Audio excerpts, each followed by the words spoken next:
Hi, welcome back to another episode of Behind the Pass.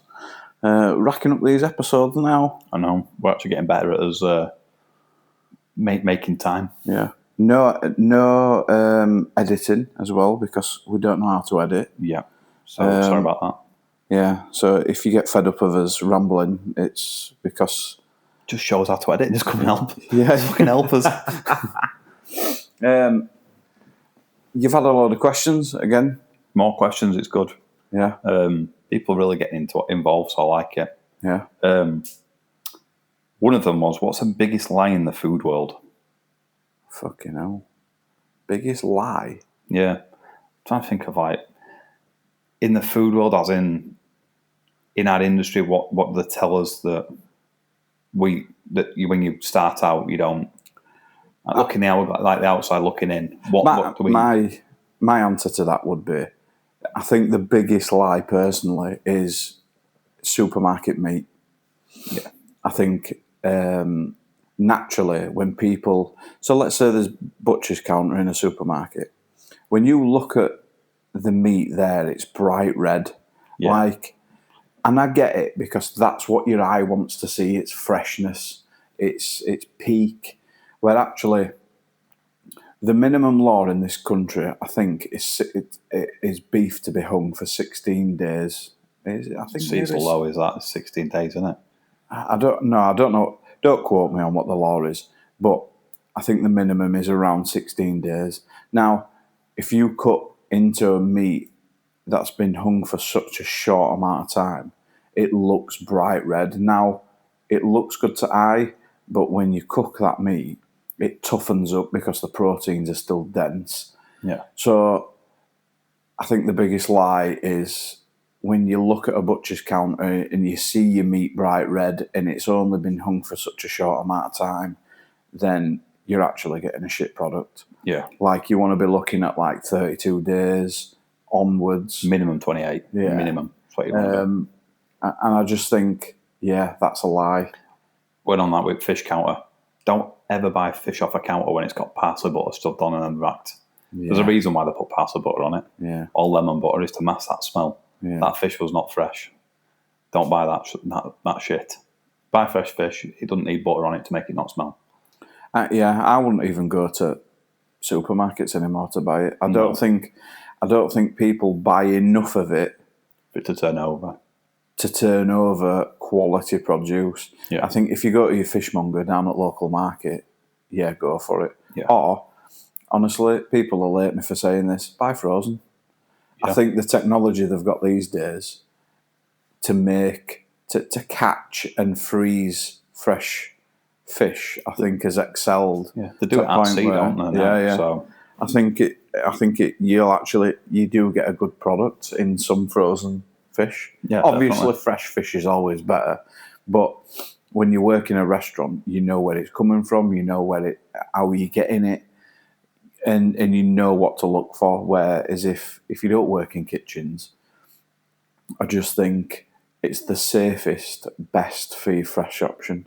Yeah. So I do think supermarkets mask a lot of our pain, in the terms of freshness that we get. Yeah, because someone will look at a steak that we produce and go, "Oh, that don't look very nice." You think that's the darkness on that is aged. Yeah. That's what you're looking for in that. Yeah, it is. Yeah.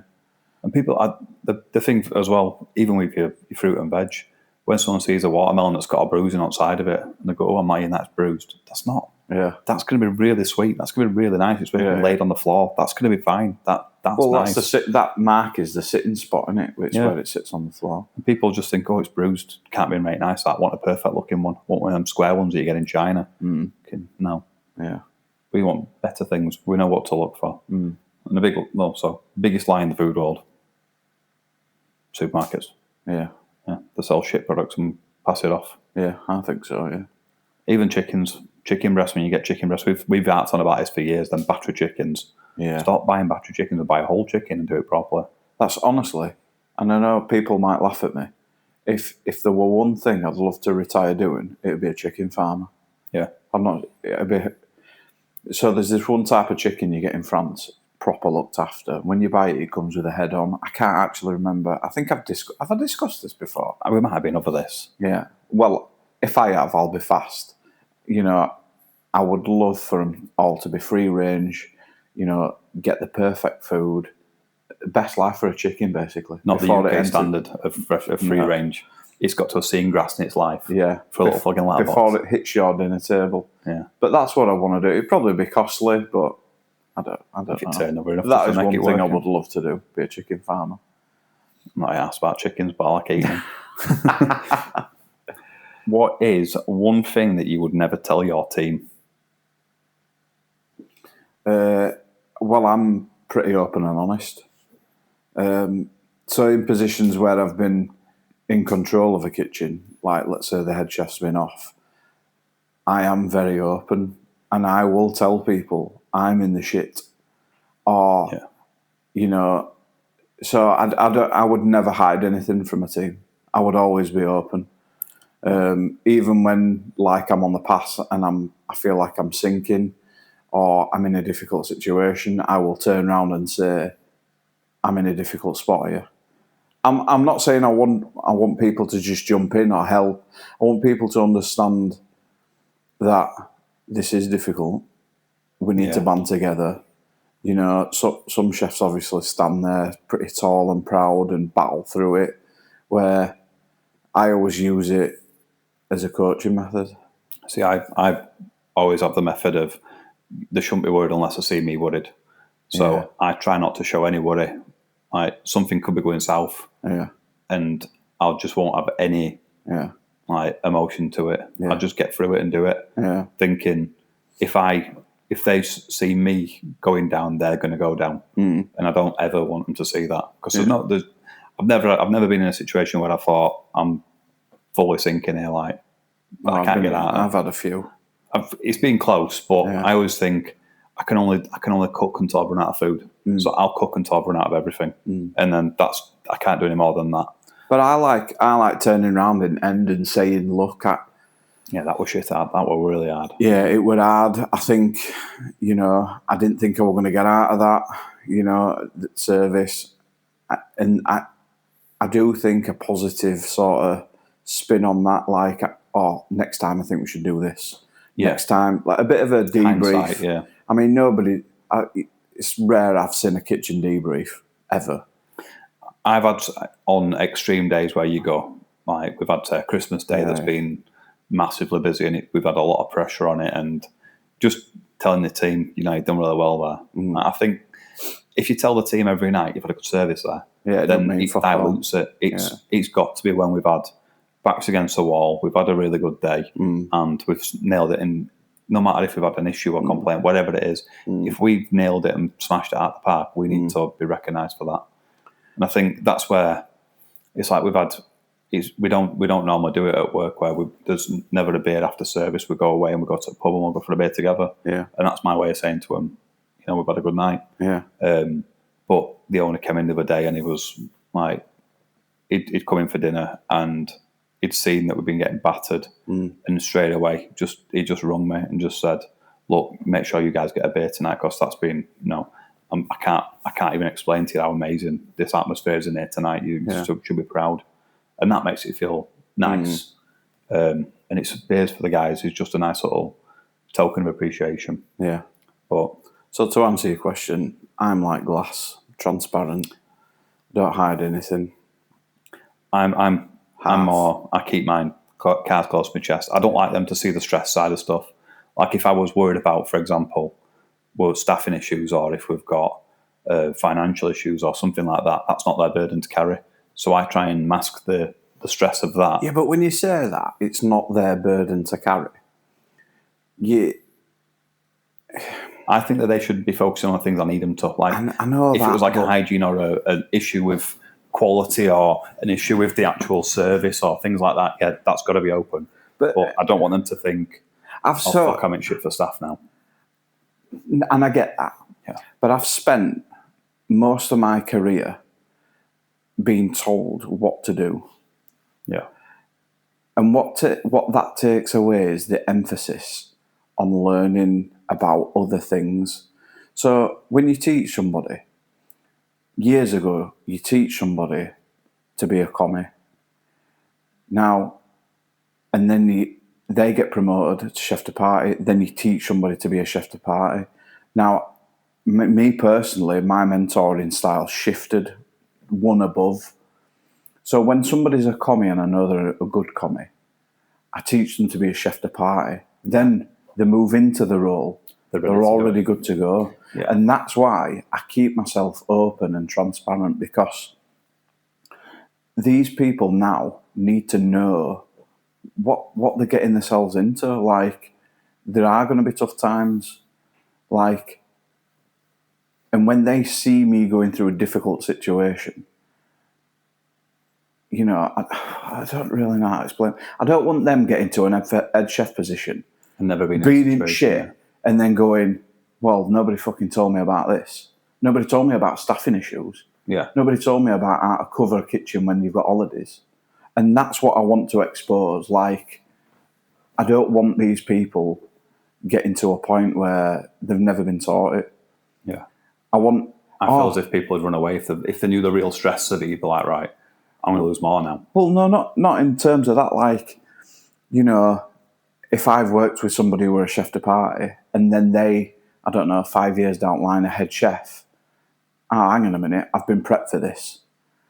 I know how to handle the situation because my last head chef or sous chef were open. Yeah. He said he'd do this way. Do you get what I mean? Yeah, I think I'm more on the thing of when a need to know basis. Yeah, I'm guessing. I'd be like, I'd rather tell the people that need to be the ones that either look for something or the ones that need to step up, or like, I don't want to stand there and go, we've lost member staff because of that person over there, so we need to fix this. I'd rather go, right, I need to call them and get them that the reason behind why we're losing people, the reason behind what's going on, get to the source of it before everything gets leaked out. I always feel as if that if you give them too much to digest, then I've got issues with people that they're not concentrating on what I'm needing to do. So if I've given them worries of, like, I'm in the shit now we're over budget on spending, we're overspending on food costs, they're not doing ordering apart from giving me section ordering, and I'm overspending, my food costs are too, my margins aren't high enough, we need to improve that.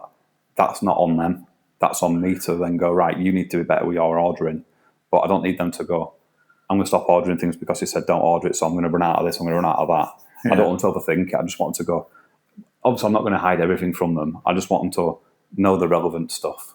Like, I'm not going to go up to them and say, that person needs to leave because they're shit. Yeah, I wouldn't. It's got to be relevant to what I'm doing. Yeah. Like, I'm not transparent in the fact of that, but I'm not going to hide all the... Yeah. I'm going to keep the things that I need to keep to my chest. Yeah. To use properly. I get what you mean. So the front of house don't need to know what happens in a kitchen. Same as a kitchen don't need to know what happens in a house. That's a different category. Yeah, but it's just I keep the team informed of what they need to know. I think that's the bite-sized manageable pieces that ain't going to affect their everyday performance. That's what I worry about. They're not going to perform well. What food trend would you never do? I don't know. Something that you wouldn't do, like you've seen something you think, oh, I'd never do that. I hate this poncy kind of style of a substance stuff. Like, I wouldn't just do this, putting a fucking radish on a plate and calling it a Michelin dish. Like, I think the trendiness of, there was one I saw years ago and it was a burnt leek on a plate. I'm like, this fucking shit is that? But everyone loved it and they took pictures of it and it was all over their Instagram and Facebook and everything. You think, yeah, this fucking shit is that? I wouldn't ever want to get sucked into a trap of just thinking style of a substance. Yeah. Things have got to look nice, but they've got to be practical first. Yeah. If it tastes like shit but looks amazing, it's pointless. If it looks good and it tastes amazing, that's what I'm aiming for. Everything has to be Instagrammable, but I think sometimes people can go too far and go, I'm just going to give you a one little chuffing mouthful of mashed potato, just because this place has done it in London. I can't get behind that. Yeah. So what's the question again? What kind of food trend would you not do? I don't know. I don't like sitting into continental categories. Yeah. Like, I find it difficult if somebody turned around and said, right, we're going to do a Japanese theme day, Yeah. I think it's just We're not Japanese. Not my Leave it to the vibe. professionals. Yeah. Leave it to people who know. There's not a guy in shit. Hong Kong making Yorkshire puddings. Yeah, I get that. That's what people want or do. Sushi chefs takes 10 years to train to be a sushi chef. Leave it to them. Yeah, they know what they're doing. Yeah, train 10 years to do it. They're not going to.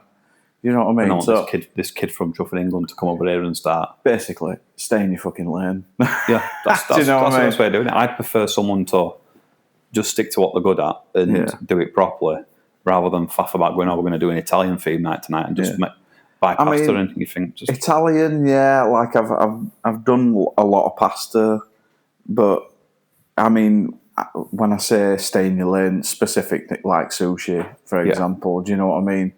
Making burgers, like I can make a burger, but leave it to somebody who knows how to make a fucking burger better than me. Sometimes when somebody can make it better than me, just leave it to them. Yeah. Pastry chefs, done pastry. It's not my vibe. Leave it to them. Let them make it. You know what I mean? So that's my answer. So, one thing that I use every day is backs or behind. And is it relevant nowadays for kitchens to still say yes, chef, or behind, or backs, or do you think it's necessary? I feel like that's two questions split into one. No, yes, two. One question. One question split into, yeah. I feel like the fundamental, so chef, I think it's down to, I find chef a term of respect. Yeah.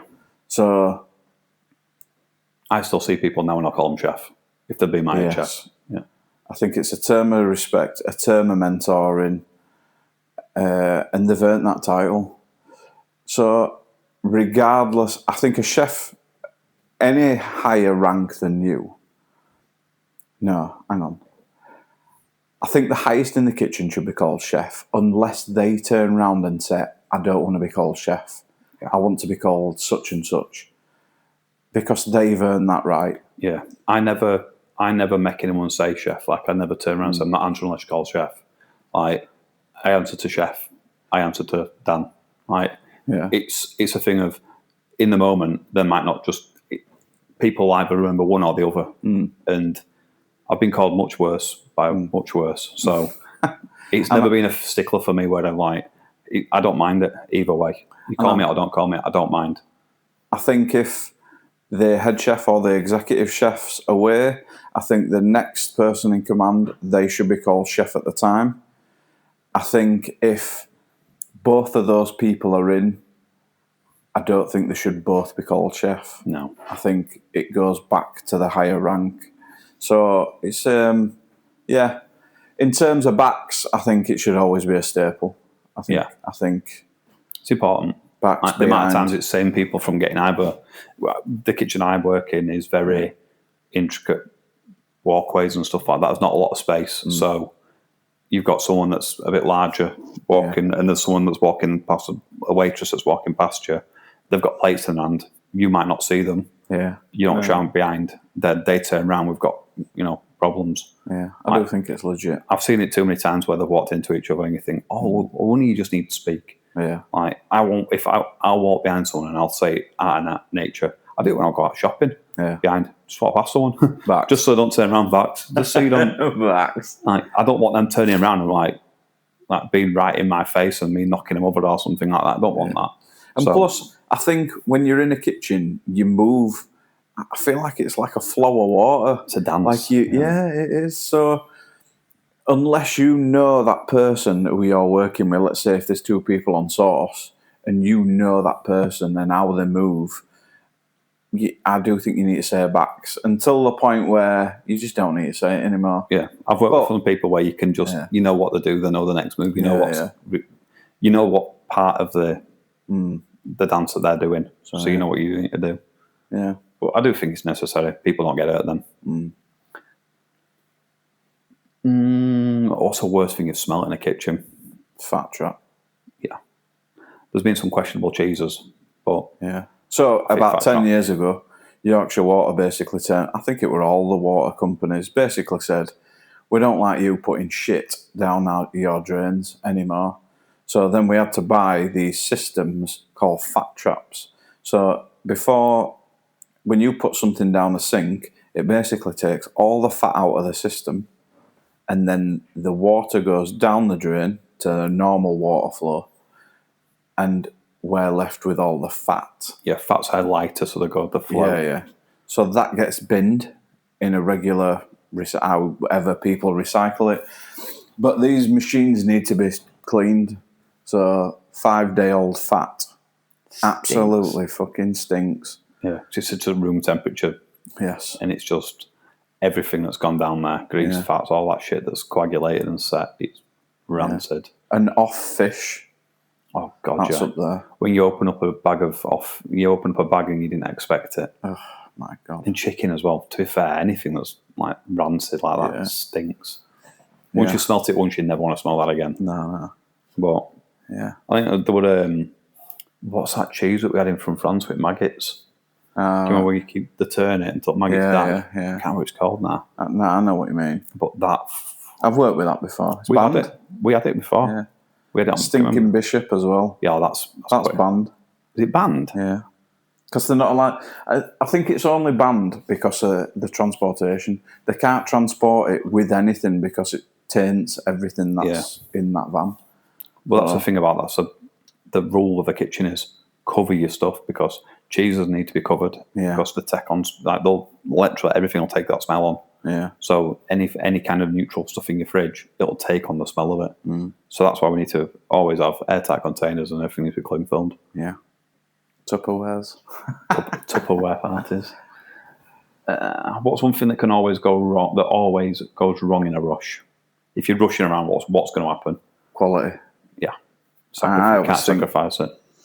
I don't know. Through the times when I first started chefing, like I were always rushing, trying to get the job done.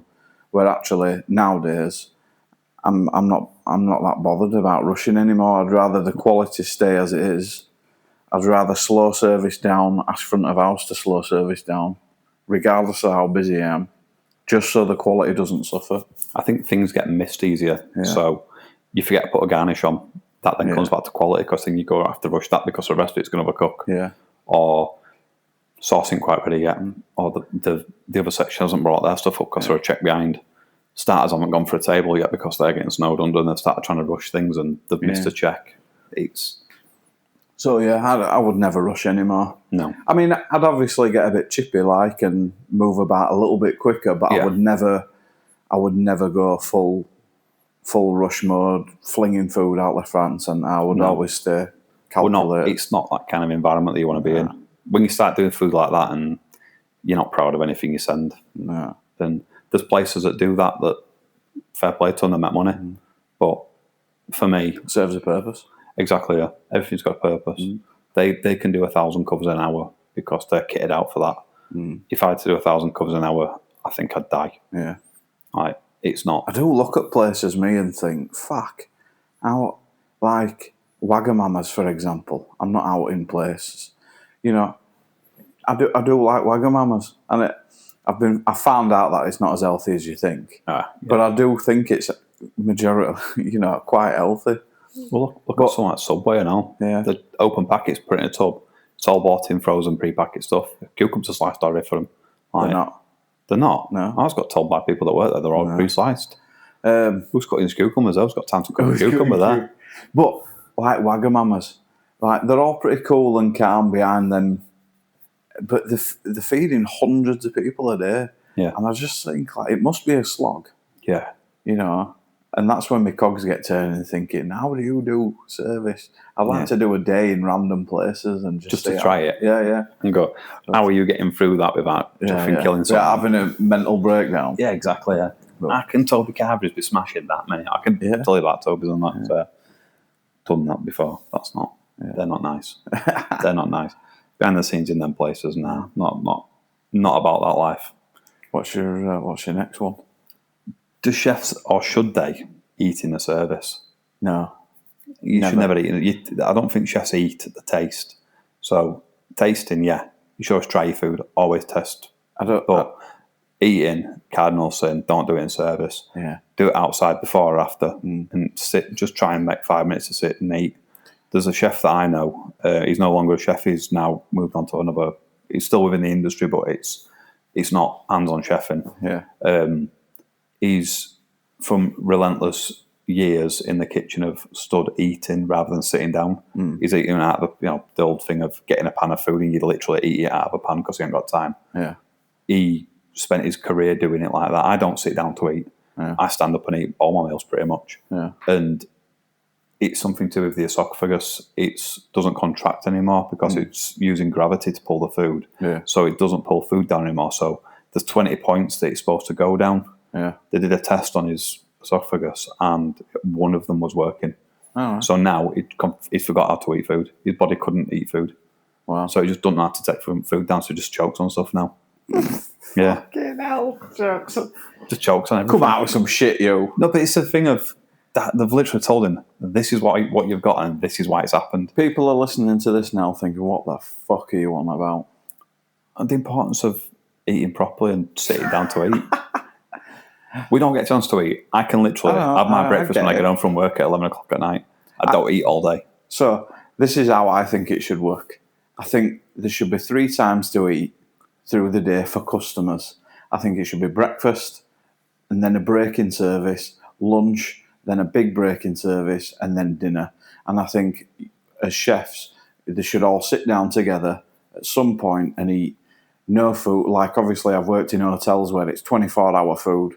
You know, I've seen chefs do service from 11 o'clock all the way around till 10 o'clock at night, which is horrendous. I Like, do 10 every day. and some of them don't smoke, you know, or whatever, so they're eating on the section through service. But I think as a hotel, there should be a point where, why should the customer? I don't know. I just think there should be a break in service. Yeah. I don't agree with the food All should day be dining. available constantly. You know what I mean? Let's make as much money as possible.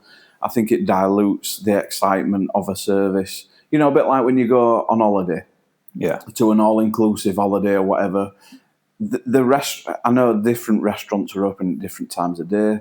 The main restaurant opens from 6 till 10, you know, and you get people who wait outside. Like, I like that it's just not constantly there, available, which gives time to do good service. Everybody's well rested.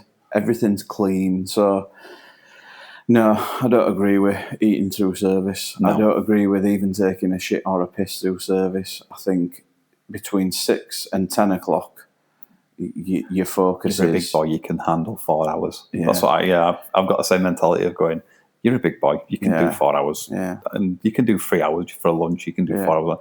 Just outside. I mean, if you need a piss or whatever, I mean, come on. Like, we're not that bad. But, not masses, like. Yeah. I can't stand when people smoke or vape in service. I can't stand it when someone's asking if outside, I'll put that on. Yeah. No, it's dirty. Just stay in. You can survive for a couple of hours. Trust me, you can. And then you can go for a break. Just don't do it now. It does rattle me. Yeah. It really does rattle me. Have you ever binned a dish on purpose? Yeah. Like you just chucked one? Yeah. I have. If it's not good enough, it don't go out. And made a point a couple of times of being a bit felt guilty after throwing it. I felt guilty. I've never really felt guilty because I just think it's not good enough. Yeah. Like, I've literally taken something and thrown it and gone, that's fucking shit. Yeah. Or if someone's really rattled me up the wrong way. And I'm not like that now. I'm a lot calmer now, but I remember throwing afternoon tea across the kitchen. And because I wasn't satisfied, I threw the rest of it. I've thrown a few plates, but yeah, that's my old school methods. Not anymore. But if it isn't right, the rule goes, it don't go out. If it's not right, don't leave. And I get naffed off if someone does something off their own back and just send something about it being seen, or I think if they it's change something and fucking throw it in the bin, start again. If it's a difficult dish, then I would obviously feel it's a coaching issue. Yeah. If it's an easy dish, risotto or whatever, I think there's no excuse. But, yeah. Yeah. Should chefs still do stages? Yes. Should you still do unpaid ones? Yes. Should be paid. Unpaid. I've done unpaid, and I think you get more from it than Yes. because it shows someone wants to be there. The place shouldn't have to suffer for you wanting to go learn. But Right. I think Should be it should be encouraged. used as a tool for the business. So, years ago, you did a stage. A stage basically means where you go work for free somewhere else for a week, 2 weeks, could be a month, whatever, just to get a bit of knowledge, a bit of background, just to boost your confidence and your knowledge behind it. But you used to do that on a personal perspective. Yeah. So you'd find where I think it should be the opposite now. I think as a business, like let's say you as a head chef, you should send your chef out to somewhere to get knowledge and bring it back. So it's a 50-50. Do you get what I mean? But should they be paid for that though? Then No. Oh, yes. So that's where I would, yes. So this is where I'm like, for me, if I said I want to go learn something off my own back, I would expect to just go and do it. Yes. But I wouldn't want to go there and sit in a cage and prep carrots for 12 hours and go home. Because you're not getting anything from that apart from the place is getting you're not. Yeah. It's got to be relevant. Like, I wouldn't expect to be paid or to pay someone to come and do something for the learning. Because I there's one thing you can't buy is you can't buy that experience for it. So I'd prefer, if someone comes to me and said, I want to do a stage at your work with you. Yeah. Okay. No problem. But you do that free on your own back. But I'm not going to stand there and say, right, I want you in to do breakfast till finish for that week. And you're going to be washing up in between and you're going to be doing all my veg prep and you're going to learn fuck all. No. I don't want people to come in and get in my way. Like, and, you know, just come in, basically get all the information and go. You've still got to learn things. Like, I want you to come in and do some stuff and still work and put things into practice, and you still got to understand the standards of what we're doing. I think for me, a stage is more about you getting the feeling for the type of service that you're doing. I did a stage with Michelin, and you think, I wanted to do more of that. Yeah. And it got you. It wasn't about the dishes. It wasn't about it was about the mentality of the places and the people and the mindsets and the way things operated and the equipment. And you got so much more of a broader knowledge of things. You're not walking out there with a recipe. You're walking out there with an idea. Yeah. You're walking out there with a vision of what you've seen and what you want to implement and things you like and things you don't like and how you can put that into what you want to do. I'd reverse my tactics on it, to be fair. If I were head chef, I'd want somebody to go on my behalf to gain their knowledge, but bring back, like, I'd send somebody to London and say, right, find out what's current. Find out what's the buzz, because you can Google as much as you want, like what's current, what's in trend, but you don't actually know. You don't get in as much. For all we know, classic could be coming back in, classic foods. So, you know, that chef comes back and says, right, Rich, classic's making a comeback, old school stuff. Let's get ahead of the curve. Valentines. This is what I think we need to start doing. This is what I've learned. This is what you know what I mean? Like, I think it should be a 50-50 thing. I think we should support that person, pay them to do the stage, come back up, share the knowledge, where if they want to do it off their own back, they do it for free on their own back. They don't have to share whatever they want. But it's beneficial for the business or beneficial for the person. If it's beneficial for the business, then the employee should get. I think if it's beneficial for the person, they should just not get. Yeah. Because you're gaining knowledge and experience from. That's worth more than anything, is that really? And putting your reputation out there when you've done that and you can learn something and you can pass it on. Yeah. It's kind of, that's what chefs kind of get off on, is being able to make someone good. Yeah. And just pass on that information.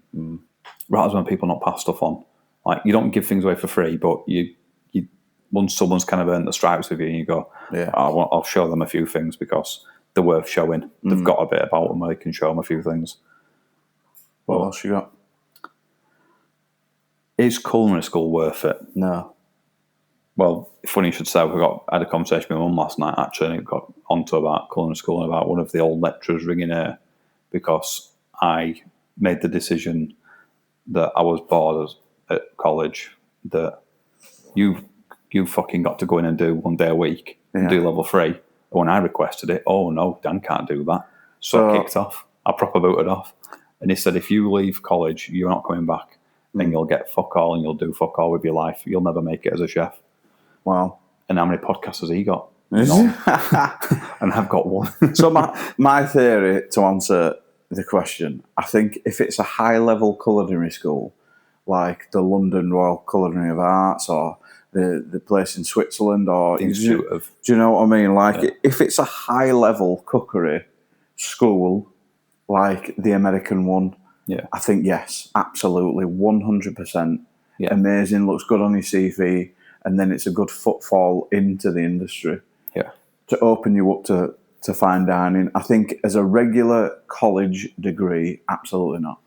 I feel like they're just pushing any numpty or anyone that's got a bit something wrong with them. They'll go, get them in there because, you get to play with knives and fire. You'll like that. You don't have to write as much stuff. So you kind of get forced into a thing where people don't give a shit. It's like the statistics of people that actually start on a catering college, that actually finish it, they've got to be less than 30%, I'd say, for people that actually start. If you start on day one and you've got unless you're doing level 1, you're going at a level 2 entry. Level 1 is basically, can you breathe and tie your shoes? Level 2 is where you start learning. If you go to level 3, you're doing advanced, you're doing more intricate stuff, you're then becoming a more supervisor role of explaining to level 2s, blah, blah, blah. That when you go into level 2, how many people actually make it to level 3, to the end of level 3? I don't reckon a lot. And then once you got to level 3, 10 years down the line, how many of them people are still in the industry? Percentage-wise, I reckon it's very low. I just think it's bollocks, mate. I not once in my career have I been asked for any of my credentials. No. GCSEs are the same. No, never once has someone turned around and says, prove your GCSEs. I think in high-level jobs, teachers and stuff like that, you do need it. But not one person has asked for any of my credentials, paper. No. I've been... obviously, your CV from where you've worked, your references, and if you're doing a trial interview, where you have to work a little bit, then interview. I think that just shows your competency level, and I don't think. I think if it's a high-level cookery school, go for it, absolutely. I think anything other than that, pointless. Don't bother. If I were employing someone and there were 2 people in front of me, that won't be a deciding factor of did they go to culinary school or not. It would be who can do the job, and you'd look and you say who's got the most experience and what's the most relevant for the kitchen. I think if you're bored as fuck, crack on, do it. If you're bored, do it. But other than that, no. There's better ways of doing it. You could probably do I wish I'd have done. Well, I finished mine off. I got my level 3, so I got my piece of paper no one's ever seen. I got that, and I did it on the job training. Went to a place and said, I've got 95% of my work is already done through college. I'm not waiting another year to sit here and with these people for them to catch up, basically. I'm not going to go to college to carry people through. It were a waste of time. You go to college to get your degree to get a job. I had a job. I had a prospect for doing it in a kitchen. Why did I need that piece of paper to get me to that job? He kept saying to me, says, if you don't finish level 3, you won't get a job. I'm like, I'm literally done with level 3. I'm done. I've got maybe 2 things you need to sign off in the entire book. And you can pass that off today. I can literally do it for you now. And I've got to wait another year and a half because they've allocated me 2 years to do it, and I don't need 2 years. Everyone learns at a different level. But being hands-on, I learn really quick with a hands-on job. If you give me a book and say, read out this book and memorize it, I can't remember start at page to bottom of page, can't remember anything. Does not stick. But if someone shows me this is how I break down a chicken, you show me once it's done, I'll break it down every time. I think they don't really harness the right method of training to people. Like they don't tailor it per person. No. Chefs are more hands-on, so when it's a hands-on module, I can smash through that. But when it's a written module, I'm lacking. But I don't think they're worth it. It's a bit of a scam, really. What else you got? Is that a pack of biscuits behind you? Yeah, do you want one? Yeah, I want a biscuit, yeah. There you go. Are they open? Well, I thought custard creams and all. Nice one. Go on then, what's your favourite biscuit? Bourbon. I like a bourbon biscuit. Bourbon. Bourbon biscuit, yeah. I tell you what, I like Garibaldi's. I love a Garibaldi, mate. Oh, I can smash a pack of fig rolls in no time. No, I can smash a pack of them. Right, so I'm going to be unprofessional and I'm going to eat a biscuit while you do your next question. In fact, I've got 4 because... Let's have a look. I'm just trying to pick out some good ones because we've done a fair few. that are really good.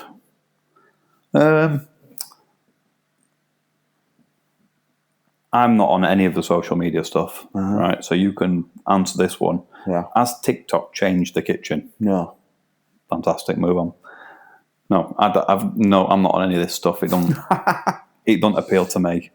If I want to do my research, I'll look up the actual stuff. I think a platform's been made to expose places where you didn't know about. Is that guinea pigs having a go? Yeah. Dan's got guinea pigs in his front room. They're my daughters. And they're just assholes. I think TikTok's exposed places that you didn't really know or think about. These people that are, what do you call them, undercards. Yeah. But I think other than that, it's not really impacted that much. No. I just think social media for businesses is good. For people's, it's not. For me, I had Facebook before and just seemed to sit there and flick through for fuck all. Like you just sit and look at fake shit and think this is not real. Doom scroll. Yeah, it's crap. I can't be dealing with that. Where does inspiration come from? Other people. But is it like a specific thing you look for, or could anyone inspire you? I think inspiration comes from everything and everyone. I also think knowledge is all around us, and I think you use other people's building blocks to create your own style. Yeah, definitely. I think Whatever base recipe is good, but it's a base. You got to make it your own. You got to work on it. I don't care who you are and how high a level you are. Whatever you create as a dish has been made in your head by 10 different people. Yeah, that's how things are made. Different elements are put on a plate by other people that you've seen. And you're just trying to, hopefully one day someone will take yours and think, make that into one of the 10 things that they've taken and just take something from that. Yeah. It's all about sharing and working around and building. I think inspiration also comes from products. Like many a time I've seen something and thought, fuck me, that's nice. Like that. Like I once had this wild salmon in, and I'm like, wow, that's something special. That and you kind of want to highlight it and put it with something, so you try and figure out from there how can I make it. But food can also inspire you to make things better. Smack these in a minute. Like eating biscuits while doing a podcast. Yeah, nailed it. No, but the thing of like we have a dish on at my work, and it's literally melon and parmesan, but people love it, and it's as simple as that, but it's obviously got nice dressing. What a load of shit. No, it's nice. Melon and parmesan. It's because we tried this melon, and it was a breakfast melon. We tried it, and I'm like, that's nice. Something really nice and solid could go with that and work with it. We have some nice cracked black pepper. Fuck off. Lemon oil. Oh, baby basil. Oh. For that, I'm having 2 more biscuits. This is a question for you randomly. Go on. Baby veg, right? Is it worth it or not? No. Just leave it in ground, let it grow. Baby carrots piss me off. I think it looks good. Yeah, but does it? It's just a little carrot. Like, we do them at weddings, and I think it's fucking so expensive for something that's so small. Like, and people forget about them, and then they'll bring you a carrot in that's... When does it become not a baby carrot? Like, I've had these carrots in the other day that said they were baby carrots. Like, fuck me, like that is... When it becomes bigger than your penis. That's when it's not a baby. So, can you imagine walking around veg market going, I'm just wondering if there's a baby veg or not. Just give me a second. Yeah. Just dropping kegs down. Hang on. Yeah. Can I bother you a second, sir? I just want to see if this is a proper courgette or a baby. What's your next one? Do customers care about food stories? No. Do they actually care? Food stuff? What do you mean? Where Like it comes from? The origins of stuff. No. Like, I know steakhouses and stuff like that are big on like putting pictures of cows up and naming the cows for, this is Daisy, she was in a field and she really enjoyed it, then we killed her and made her into steaks. Never name someone that's going to die. It don't bother me. I'd eat Daisy In all day. food. I honestly believe that nobody gives a shit. I don't particularly care about like the story of the animal, but it's nice to know that you've got the best quality. Like, it's nice to know if you're going to have a Wagyu steak that it is the real deal and you want to know the backstory to make it right. Off with Wagyu steak. It's overrated. Let's just put it out there. It's nice, but it's not. I've had better than that. And Aberdeen Angus is better. I get fed up of people just slapping a massive price tag on it. I get it. It's nice. It is. Especially A5 shit. Like, it is. But you look at someone like Salbe that's making an absolute fucking killing on wrapping some Wagyu meat in a gold leaf, and you think that's a fact. That's a food trend kind of thing that you think I'd never get behind that. I ain't going to take a steak and wrap it up. I'm not going to do that. What, in gold leaf? Yeah, what's the point? It's just going to come out in your shit. Does it? Do you think it comes out? We use a lot of gold leaf at mine for stuff like desserts or cocktails, but I won't get a steak and wrap it in. Does it come out at the other end? I'll tell you what, I'll have a couple of sheets tomorrow and I'll tell you. Oh, okay. I'll have a look. We'll put that on an Instagram post. I think personally, it's the chef's job to find the best produce and give it to the customer. I don't feel like you should need to say, this is Daisy from Shetland. No. I think it's ideal to name where things like, I've got lamb and it's come from Ilkley. Yeah. Ilkley lamb. Yeah. You want to name drop the place to make it so it's a reputable thing. Like you don't want them to think, I got this cow from Dodgy Dave down road and just we butchered it in back. So well, I think for questions we need some more now. So many people send some more and we've pretty much smashed through these. Yeah. I am making a note of them. That's why I'm doing it. I'm looking because I made a note of the ones I've done and made a little spreadsheet and used my computer skills to make a little sheet up of things that people have asked so that we can keep tracking it. Right. Is that us time? Yeah. Right. Well, it's been lovely engaging with you all again. It has. And hope to see you in a week.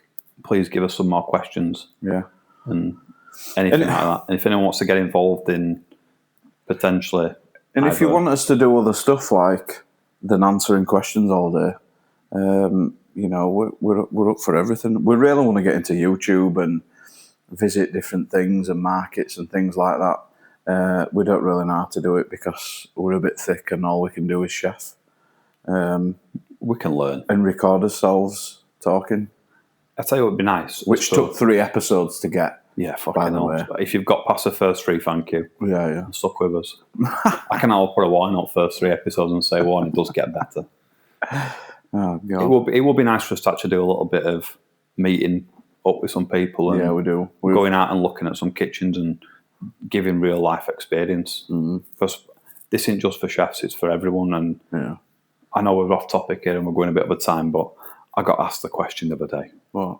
What's your favourite dish to cook? And I just started laughing, thinking, I want you to listen to my podcast and know how much of a dick you look right now. Oh, no, don't be hard. I didn't say that to him, but I answered him like steaks. You just think, I could just say something really good.